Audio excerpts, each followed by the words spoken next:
Hi అండి, welcome back to my channel. పిల్లలకైతే health అయితే బాగాలేదండి. జలుబు దగ్గులా ఉంది. చిన్న పిల్లలకైనా పెద్దవాళ్ళకైనా హెల్త్ బాగాలేకపోతే ఏమీ తినాలని అనిపించదు. అందుకని చెప్పేసి వాళ్ళకి మసాలా పప్పుచారు అయితే ప్రిపేర్ చేస్తున్నాండి. చాలా టేస్ట్గా ఉంటుంది, ఈజీగా అయిపోతుంది.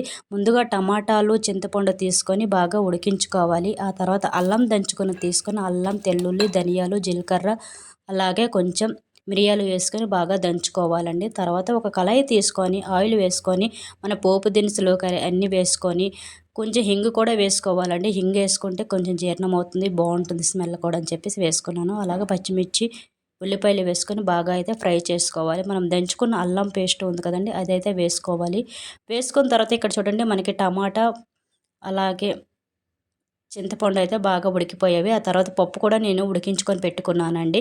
బాగా మసాలన్నీ బాగా ఫ్రై అయిన తర్వాత ఈ టమాటా చింతపండు పైన ఉన్న తొక్కను తీసుకొని మన చారులో అయితే సిద్ధం చేసుకున్నాను. మనం కొట్టుకున్న ఈ తడకాలోకి వేసుకోవాలి.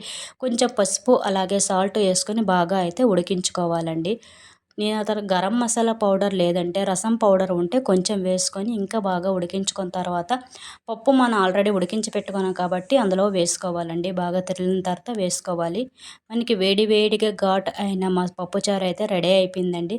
లాస్ట్లో కొత్తిమీర అయితే వేసుకొని బాగా కలుపుకోవాలి. వీడియో నచ్చినట్టయితే ప్లీజ్ లైక్, షేర్, సబ్స్క్రైబ్ అయితే చేసుకోండి. వేడి వేడిగా మసాలా పప్పుచారు అయితే రెడీ అయిపోయింది.